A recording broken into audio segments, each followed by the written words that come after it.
네, 저는 오늘 이 본문의 말씀을 가지고 하나님과 동행한 에녹이라는 제목으로 함께 여러분과 은혜를 나누도록 하겠습니다. 친구들은 처음 만난 사람과 함께 길을 걸어가 본 적 있습니까?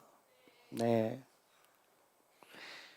아니면 별로 그닥 그렇게 많이 친하지 않은 사람과 오랜 시간을 이렇게 동행하며 걸어가 본 적이 있나요? 네, 많이 있군요. 많이 괜찮았어요? 아니면 어색했어요? 괜찮았어요? 친교력이 좋은 친구들이에요. 그러니까 제일 앞에서 이렇게 앉아 있지. 우리 희원이는 어때요? 별로 친하지 않은 친구와 이렇게 오랜 시간 동행하며 걸어가는 길, 같은 길을 가야 된다고 했을 때 어색할 것 같아요? 아니면 괜찮을 것 같아요? 괜찮을 것 같아요. 네. 괜찮을 수도 있고 어색할 수도 있고 그건 사람마다 다르겠죠. 만약에 내가 그 동행하는 사람이 내가 가장 좋아하는 사람이라면 어떨까요? 가장 행복하겠죠. 좋아하는 사람과 함께 걸어간다면 아마 좋은 길이 될 것 같습니다. 그런데 어색하고 내가 불편한 사람과 이렇게 같은 길을 가야 된다라면 아마도 마음이 조금 어려울 수 있을 것 같아요. 우리가 길거리를 걷다 보면 손을 잡고 걸어가는 사람들이 많이 있습니다. 사랑하는 연인들은 더운 날씨에도 불구하고 그 손을 꼭 잡고 놓지 않고 함께 걸어가죠. 추운 날에는 어떻게 하죠? 팔짱까지 껴가면서 어우 보기 싫어. 팔짱까지 껴가면서 걸어가는 것을 봅니다. 왜죠? 사랑하는 사람과 떨어지기 싫기 때문에 꼭 붙어서 걸어가고 싶기 때문에 팔짱도 끼고 손도 잡고 걷는 것입니다. 아이들은 누구의 손을 붙잡고 가나요? 그렇죠. 엄마의 손을 붙잡고 갑니다. 낯선 길을 걸어갈 때나 아니죠. 낯선 길을 걸어갈 때 혹여나 내가 길을 잃을까봐 부모의 손을 놓지 않고 꼭 잡고 갑니다. 그 이유가 무엇일까요? 내가 의지하는 사람이 부모이기 때문입니다. 내가 이렇게 사랑하고 의지하는 사람과 함께 길을 걷는 것을 뭐라고 하죠? 동행이라고 표현합니다. 여러분은 지금 내가 손을 잡고 함께 걸어가고 싶은 사람이 있습니까? 네, 누가 있습니까? 철수? 국어책에 나올 만한 이름을 대야지 너무 실명을 거론하면 우리가 안 되기 때문에 그죠? 네. 사랑하는 친구, 연인, 부모님 등이 떠오를 거예요. 그죠? 생각만 해도 내 마음이 든든해지고 행복해집니다. 기분이 좋아집니까, 여러분? 네, 우리 중학교 1학년만 자꾸 대답을 하고 있어요. 중 2, 3, 고 1, 2, 3 분발합시다. 네. 자, 오늘 말씀 속에서는 평생의 삶을 하나님과 동행한 사람이 나타나고 있어요. 에녹이라는 사람이 등장합니다. 하나님을 사랑하고 하나님께 모든 것을 의지한 에녹이 하나님으로부터 특별한 복을 받았다라고 오늘 말씀을 하고 있는데 우리 말씀을 한번 살펴보도록 하겠습니다. 오늘의 본문을 잘 읽어보면 특이한 점을 하나 발견할 수 있어요. 말씀에 등장하는 인물들의 나이가 낯설게 느껴진다라는 거죠. 우리 18절을 한번 볼까요? 창세기 5장 18절을 한번 읽어보도록 하겠습니다. 시작. 아멘. 야렛이 지금 몇 살에 에녹을 낳았습니까? 162살에 에녹을 낳았어요. 자, 우리 19절도 한번 봅시다. 19절 시작. 몇 년을 더 살았다고요? 800년을 더 살았다라고 합니다. 그럼 몇 살이에요? 160살에 에녹을 낳았고 800년을 더 지냈으니까 960살을 살았어요? 대단하죠. 네. 에녹을 낳고도 800년을 더 살았어요. 지금과 엄청난 차이가 있습니다. 이때 당시의 사람들은 보통 800년에서 900년을 살았던 시대예요. 그럼 에녹은 몇 살을 살았을까요? 에녹도 한 800살 살았을까요? 900살 살았을까요? 네, 한번 봅시다. 우리 23절, 24절을 함께 읽어보도록 하겠습니다. 시작. 그는 365세를 살았더라. 에녹이 하나님과 동행하더니 하나님이 그를 데려가심으로 아니하였더라. 아멘. 에녹은 365살을 살았다라고 합니다. 뭐 지금으로 따지면 뭐 365살도 작게 산 나이는 아닌데, 네, 에녹이 살던 시대에 365살은 아주 짧은 삶을 살았어요. 에녹은 다른 사람들에 비해 짧은 생을 살았지만 누구와 동행을 했다라고 하나요? 하나님과 동행했다라고 합니다. 에녹이 살던 시대는 홍수 심판 바로 직전의 시대예요. 에녹이 무드셀라를 65세에 낳았는데, 무드셀라의 이름은 원래의 뜻은 마트 셀라흐, 이 자녀가 죽으면 세상에 심판이 온다라는 뜻이에요. 누가 자녀의 이름을 그런 이름을 지을 수 있을까요? 아주 어려운 거죠. 그런데 이 홍수 심판의 직전의 시대, 지난주에 무슨 말씀을 배웠죠? 가인의 후손들이 아주 문화를 번성하는 것을 배웠잖아요. 인간의 문명은 날로 발전했지만 사람들은 죄로 인해서 계속해서 타락했다라는 거죠. 세상이 죄악으로 계속해서 물들어가고 있었던 시대입니다. 죄로 물든 시대에 에녹은 하나님과 동행하는 삶을 삶으로써 거룩하게 구별된 삶을 살아온 거예요. 말씀에 기록된 이 동행은 제가 앞서서 이야기한 함께 걷다, 우리가 함께 걷는다라는 기본적인 뜻도 있지만 삶의 방식이 다르다라는 의미가 있어요. 에녹이 하나님과 동행했다라는 것은 자신의 삶의 방식을 하나님께 맡기고 전적으로 따랐다라는 의미가 있는 것입니다. 그리고 본문에서 표현된 이 동행은 남자와 여자의 매우 깊은 관계를 뜻하기도 해요. 그러니까 에녹은 마치 한 몸을 이루는 것처럼, 이 부부 사이처럼 하나님과 매우 친밀하게 교제를 했다라는 것입니다. 에녹은 하나님을 사랑했어요. 사랑하는 사람과 떨어지기 싫어서 손을 꼭 붙잡고 있는 것처럼 에녹은 하나님과 한순간도 떨어져서 살고 싶지 않았습니다. 어린아이가 부모님의 손을 의지해서 내가 모르는 길을 힘차게 걸어가는 것처럼 에녹은 하나님을 의지한 거예요. 하나님과 긴밀하게 교제하고 동행했던 이 에녹은 하나님께서 죽음을 보지 않고 친히 하늘로 데려가셨습니다. 우리 믿음장인 히브리서 11장 5절을 함께 읽어보도록 하겠습니다. 시작.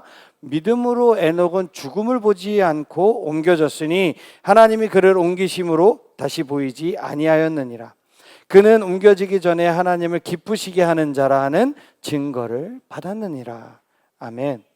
에녹은 세상의 죽음을 경험하지 않고 천국으로 바로 올라갔습니다. 누가 데려갔습니까?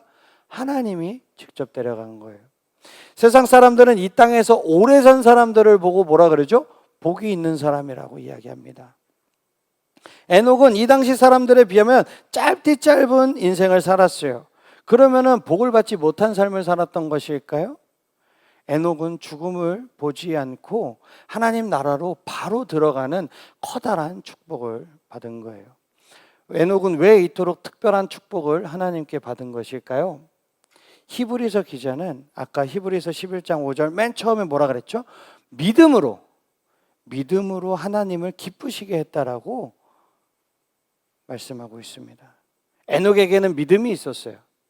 하나님의 존재를 믿었고 공의로우신 그 하나님을 의지했습니다. 하나님과 동행하는 믿음에 필요한 것은 하나님만을 완벽하게 의지하는 것입니다. 성경에는 에녹과 같은 하나님과 함께 동행했던 그 사람들, 하나님과 함께 동행했던, 그래서 하나님을 기쁘시게 했던 인물들이 있습니다. 우리 그림을 한번 볼까요? 골리앗, 돌멩이, 왕. 저 누구 같아요? 그렇죠. 모르면 바보겠죠. 제가 괜한 걸 물어봤어요. 다윗은 크고 작은 일들을 전부 하나님께 물었던 사람입니다. 다음 그림을 한번 볼까요? 보디발의 아내 유혹 총리. 괜한 거를 또 물어보고 있죠. 요셉이죠. 네. 요셉은 늘 하나님 앞에서 구별된 모습으로 살았던 사람입니다. 죄의 유혹이 다가와도 항상 하나님과 함께하는 삶을 살았기 때문에 죄를 범하지 않았죠. 보디발의 벌써 바울이 나왔네요. 보디발의 아내의 유혹이 있었을 때도 어떻게 했죠? 그 자리를 피해 도망갔어요. 그리고 감옥에 갔을 때도 어떻게 했죠? 하나님이 함께 하심으로 형통함으로 그 모든 것들을 이겨냈습니다. 하나님과 함께. 자, 아까 사진을 다시 한번 봅시다.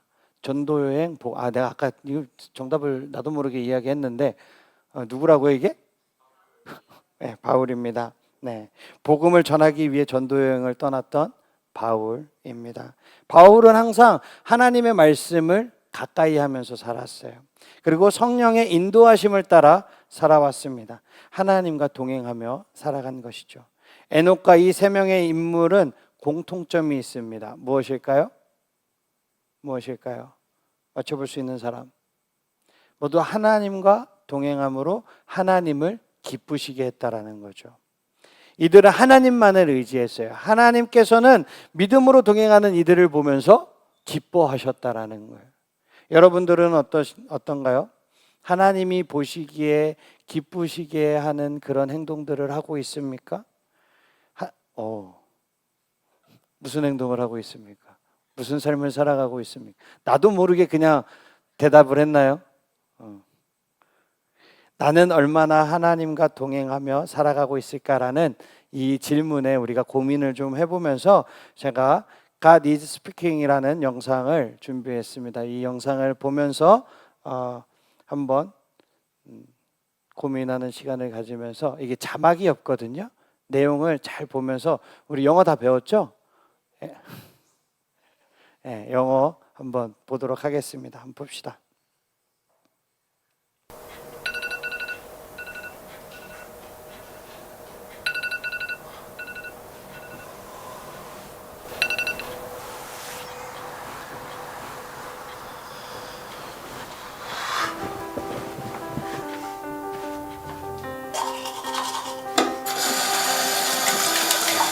아주 우리의 삶과 비슷하죠? 일어나서 씻고 평범한 삶입니다.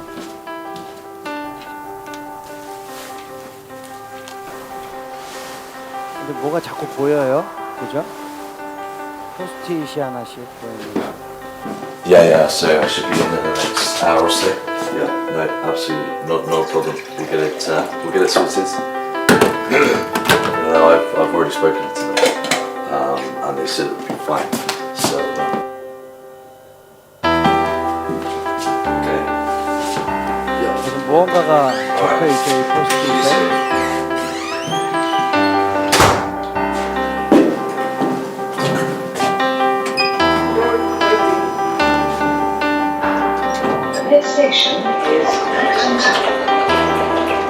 메시지가 하나님께서 우리에게 지금 보내는 메시지입니다.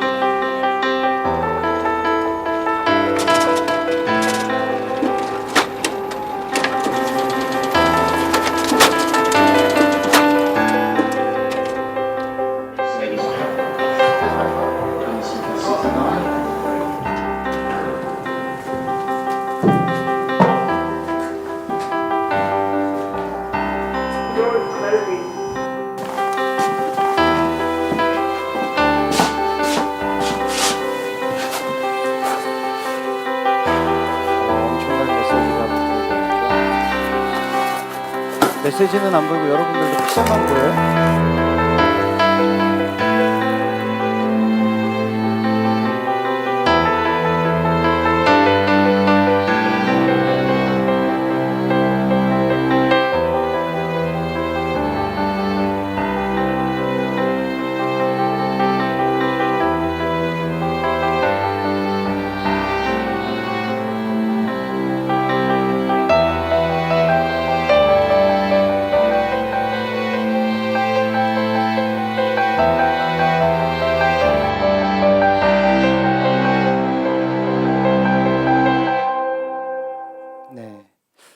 이게 그 크리스천 아무튼 저기 해서 이제 유튜버인데요. 이 되게 좋더라고요. 영상이 이런 류의 영상들이 많이 있습니다. 하나님의 메시지가 계속해서 가득가득 채워지는 동안에 나는 계속해서 무감각하게 반응하지 못하는 거죠. 과연 이 영상을 보면서 과연 나는 하나님과 동행하며 살아가고 있는가, 이것을 좀 생각해 보게 되는 것 같습니다. 영상을 보면 남자 주인공이 아주 평범한 일상을 살아가는 모습을 보여줍니다. 아침에 일어나서 출근하고 또 일을 하고 집에 돌아와서 저녁을 먹는 장면이 나오죠. 모든 일상의 장면마다 노란색 포스트잇이 계속해서 등장합니다. 훌륭해, 언제 연락할 거야, 기다릴게, 사랑해 라는 많은 말들이 쓰여져 있습니다. 심지어 마지막 장면에는 집안 가득 포스트잇이 붙어 있어요. 포스트잇은 아까 제가 말씀드렸던 것처럼 하나님의 음성을 표현한 것입니다. 하나님께서는 항상 함께 하시면서 우리에게 말씀하시지만 우리는 그것을 받아들이지 못한다라는 거예요. 반응하지 못한다라는 거예요. 영상을 보면서 여러분들은 어떤 생각이 드셨나요? 전도사님이 영상을 보기 전에 했던 질문을 다시 한번 떠올려 봅시다. 나는 얼마나 하나님과 동행하고 있는가? 동행하면서 살아가고 있는가? 친구들의 생활 속에서 얼마나 친밀하게 하나님과 동행하며 살아가고 있습니까? 우리도 영상 속 주인공처럼 일상을 살아가다 보면 하나님과 동행하는 삶을 잊어버리곤 해요. 삶의 방식이 하나님을 따르는 것이 아니라 내가 원하는 대로, 내가 하고 싶은 대로, 내가 생각하는 대로 행동하면서 살아갈 때가 너무나도 많이 있습니다. 보이지 않는 하나님과 동행하는 삶이 우리가 어렵게 느껴질 수도 있지만 하나님께서 우리에게 무엇을 주셨습니까? 우리에게는 특별 계시 하나님의 말씀을 우리에게 주셨습니다. 이 말씀을 가까이 함으로 하나님을 깊이 알고 하나님과 동행하는 삶을 살아가는 여러분과 제가 되기를 주님의 이름으로 축복합니다. 사랑하는 친구들, 하나님은 여러분들을 너무나도 많이 사랑하십니다. 그래서 여러분들과 항상 함께하고 싶어 하십니다. 물론 우리도 하나님과 동행하는 삶을 살고는 싶지만 그러지 못할 때가 너무나도 많다는 것을 알아요. 여러분, 하나님을 기쁘시게 하는 이 믿음의 사람이 되기 위해서 우리는 어떻게 해야 할까요? 그러면 나의 일상을 돌아보면서 하나님과 동행하는 삶을 살아가고 있는지 매일매일 매 순간순간마다 점검해야 하는 것입니다. 나는 하나님을 생각하고 있나? 나는 하나님의 말씀을 보고 있나? 나는 하나님과 대화하고 있나? 이런 질문들을 던져보면서 모든 일상의 순간 속에서 내가 하나님 앞에 서 있다라고 생각을 하면서 삶을 살아가기를 주님의 이름으로 축복합니다. 저는 매 순간순간 아닐 때도 물론 많이 있지만 하나님과 대화하려고 많이 노력을 해요. 되게 여러분들이 유치하게 생각할 수 있고 여러분들이 되게 별거 아니라고 생각할 수도 있지만 저는 어디를 갈 때도 하나님에게 그냥 넌지시 묻습니다. 갈까요? 가지 말까요? 주님, 내가 이 길을 가는 게 맞을까요? 차를 타고 가면서도 주님, 내가 이거 신호 위반을 해야 될까요? 멈춰야 될까요? 내가 신호 위반을 하면 사람들이 나를 어떻게 볼까요? 법을 지켜야겠죠? 왜냐하면 이 짧은 순간 가면서도 솔직히 차도 없고 사람도 없고 아무것도 없는, 여러분들 무단횡단 해요, 안 해요? 안 해요. 중학교 1학년 친구들은 안 해요. 고학년 친구들은 너무나도 잘해요. 네, 왜요? 무감각하기 때문에. 그런 거 하나하나도 다 물으면서 가는 거예요. 내가 이 길을 건널까요? 말까요? 내가 밥을 이 반찬을 이건 아닌가? 이런 것도 묻는 거예요. 다윗이 하나님과 동행했다라는 것은 정말 일거수일투족을 다윗은 하나님께 물으며 나아갔습니다. 별거 아닌 것 같죠? 여러분들 할 수 있을 것 같아요? 한번 해보시기를 주님의 이름으로 축복합니다. 다른 친구들도 해보시기를 주님의 이름으로 축복합니다. 쉽지 않을 수 있어요. 그럼에도 불구하고 우리는 계속해서 하나님께 묻는 이런 훈련을 하는 거예요. 하나님과 동행한다라는 것은 별거 아닙니다. 여호와의 말씀을 주야로 묵상하는 것, 히브리 원어의 묵상이라는 뜻은 내 입에서 떠나지 않게 하다예요. 읍조리다라는 뜻을 가지고 있습니다. 내가 항상 주의 말씀을 내 입에서 떠나지 않게 읍조리는 것, 그것이 하나님과 동행하는 제1의 비결이 된 줄 믿습니다. 그렇게 해서 우리의 모든 일상 속에서 하나님 앞에 질문하고 답을 듣고 하나님과 동행하는 저와 여러분들이 되기를 주님의 이름으로 축복합니다. 하나님을 믿고 하나님의 말씀을 묵상하며 기도의 시간을 통해서 하나님과 소통할 때 우리는 하나님과 동행하는 삶을 살아낼 수 있는 거예요. 우리 사랑하는 청소년부 친구들, 하나님과 함께 걸어가며 그분만을 의지하는 믿음의 사람이 되기를 주님의 이름으로 축복합니다. 아멘. 다 일어나시겠습니다.